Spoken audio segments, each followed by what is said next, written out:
means of documentary photography. According to William Scott, it defies comment. It imposes meaning.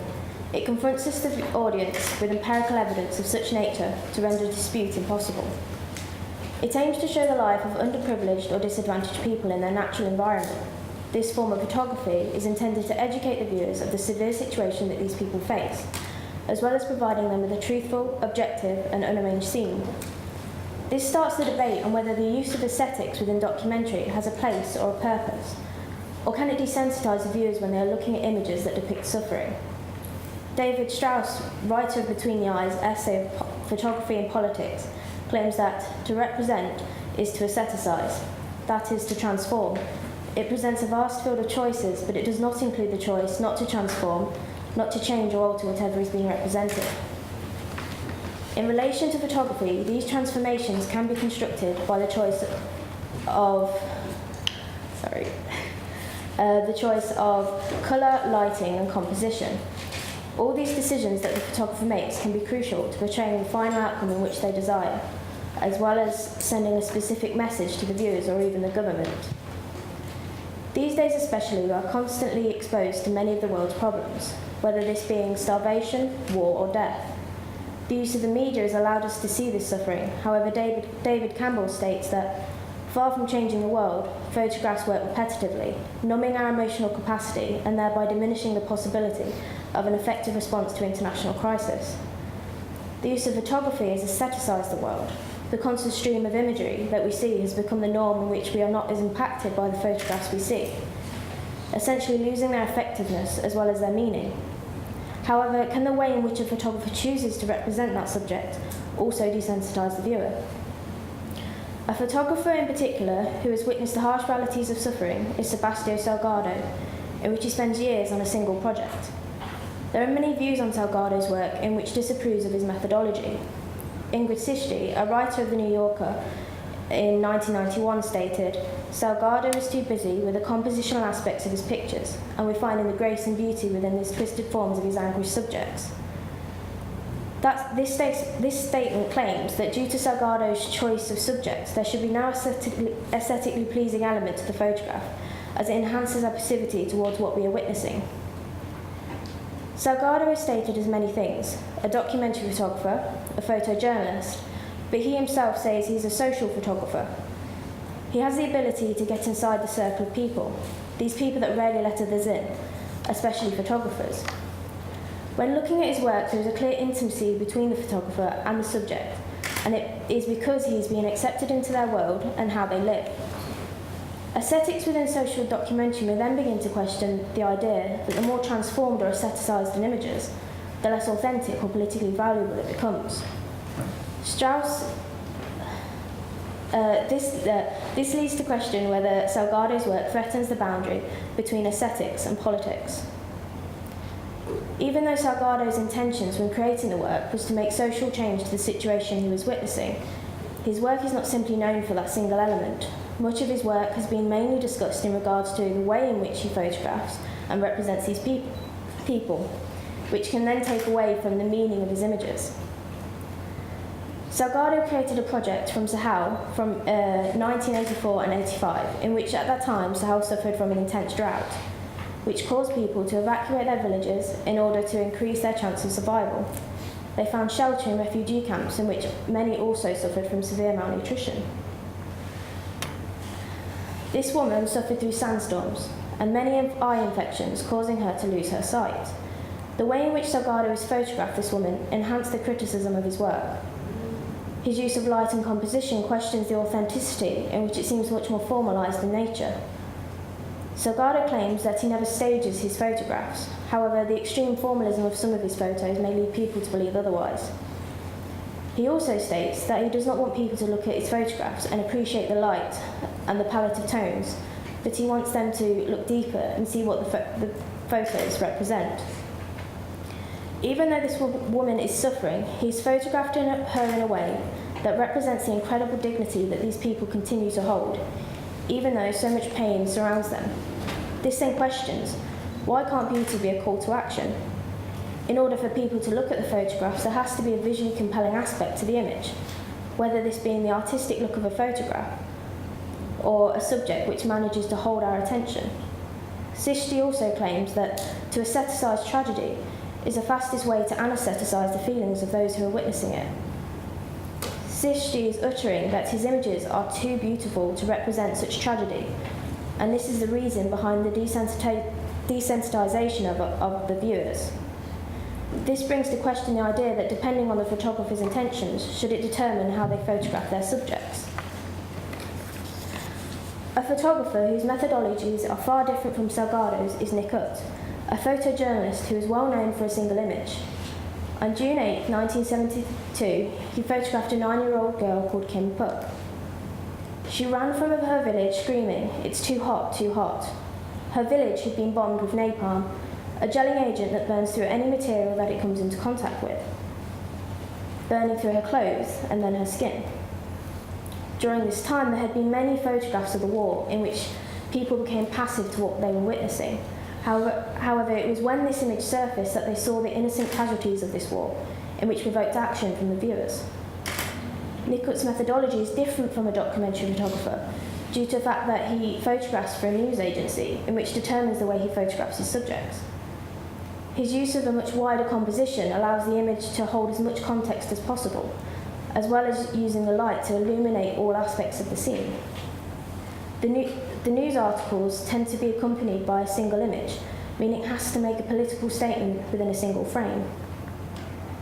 40 years later, he released other images from that day, none of which really tell the story like the image of the napalm girl. It is clear that all photographers use aesthetics to portray their story in a certain way. Even though he is a main subject within his images, he uses the background to his advantage, as it allows you to see the environment that they are in, which brings much more meaning as to why he's photographed these people. There is a significant difference of Salgado and Ut's work. This could be due to the environment they work in, or it could be due to the fact that the photographer's agenda determines the way in which they photograph their subjects. This then brings to question, how should these suffering subjects be represented? Salgado is clearly captivated by finding the power and dignity that these people hold, in which he believes starvation does not obliterate human dignity. He does not want to represent these people by the starvation or illness that they suffer from, but by how they continue to look for hope. However, if his intentions are to try and make a social change, should he not photograph in a more conventional style of documentary, such as photojournalism? Is this then claiming that documentary is intended to create art rather than change? Instead, Nick Ut wanted to capture this suffering in a way that would portray the reality of the situation he was witnessing, in order to shock the viewer and the government, making them stand up for what is right. Both of the photographers have rather similar intentions. Their aim is to bring to light these situations that need to change, but the way in which they photograph their subjects sends rather different messages. When looking at these images side by side, the way in which they photograph is immeasurably different. They both use visually compelling elements to draw the viewer into the images.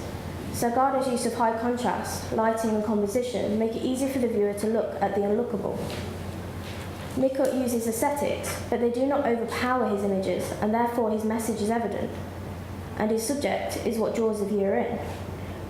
Ut's photographs are not discussed in terms of aesthetically pleasing elements within his images, compared to how aesthetics are a key element of discussion within Salgado's work.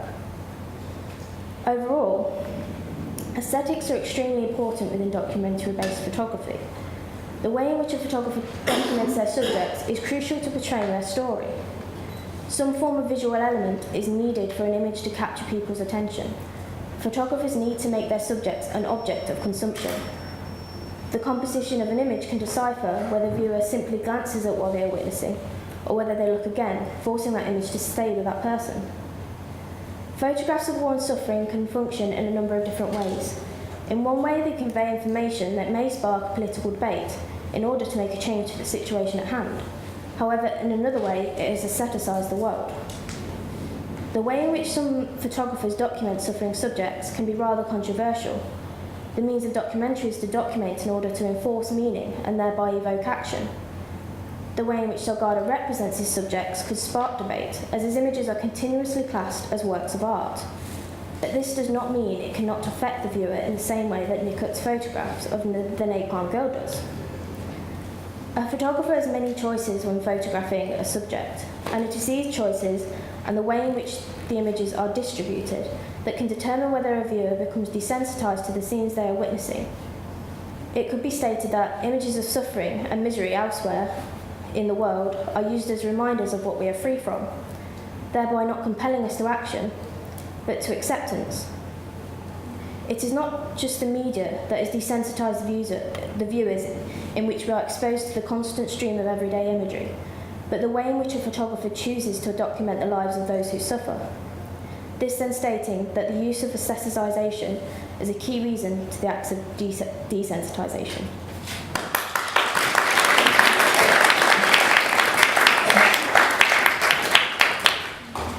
Does anyone have any questions for Jade? Becky? Yeah, which do you think is more effective in facilitating social change? The notion of power and dignity from Salgado, or the sort of victim photography that we see there from Nichols? I think a photographer has to be very careful in what their intentions are. Salgado claims he is photographing in order to make social change, but his work is so talked about in terms of the way the image looks, I think it kind of overshadows what his intentions actually are. Whereas compared to Nichols, even though he's a photojournalist and he's there to show the suffering of the subject in a way that will enhance like a viewer's opinion to evoke action, then in a way his work does work better than Salgado's in that sense. Any other questions? Well, when you look at those photographs, so you say that you think Nichols work better, but what ones do you personally prefer? Because the other ones aren't aesthetically pleasing, but Nichols do stay in your mind more. But if they're aesthetically pleasing, are they more likely to stay in your mind because of that? I think that's a key, especially as a photographer, I think we always see and how a photographer has taken the image, whether it's composition, the use of lighting, the angle, and I do believe it's a key element to attract a viewer's attention, comparing to Nichols, who brings your attention to the subject rather than the aesthetically pleasing elements of it. So, What made you pick those two photographers? It was actually because they were images that really stuck in my mind, and I really wanted to compare them in a way that I judged them. Because originally starting this research project, I knew from my own personal experience when looking at images of suffering subjects, I kind of concentrated a lot on the way the image looked rather than the meaning behind them. So I wanted to see how they differ in that sort of way. Was it the New York Times that sacked all their photographers and gave them camera phones? Or one of the American newspapers. Do you think that was wise? You know, because obviously with camera phone you're not going to get Salgado's pictures, are you? So what are your opinions on? Sorry, what was your question? I didn't have a question. I just wondered what your thoughts are on like the aesthetics. Do you think that in like big newspapers like that, do you think that they should be pictures like Napalm Girl or you know proper photographers? Pictures? I think they both have a place. I think Nichols is meant to be seen in newspaper articles to represent what is happening around the world. However, if you was to see Salgado's work in a newspaper, I don't think people will be looking at it because it looks kind of interesting, but they would need to know the context to know what the image is about, compared to Nichols, where yes, you'll read the context, but I think it will leave a much lasting impact on the viewer compared to Salgado's. So I think both types of photography has a place in which they belong. I hope that answered it. Brian? Did you consider how this type of photography affects the photographer? Kevin Carter, who photographed the Sudanese family, he ended up killing himself because of the authority saw, did you think about like how the photographers affected in your research? I know for Salgado, it especially like at a time when he arrived to document a single project, he thought it was going to be a lot easier.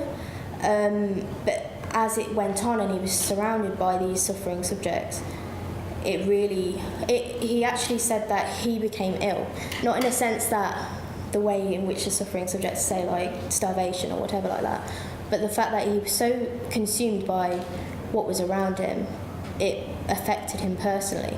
He even went to a doctor and was just like, what is wrong with me? But it was actually, no, you just need to stop photographing for a while because it just consumed him and changed how he represented the people. Do we have any other questions at all? No? Thank you, Jade.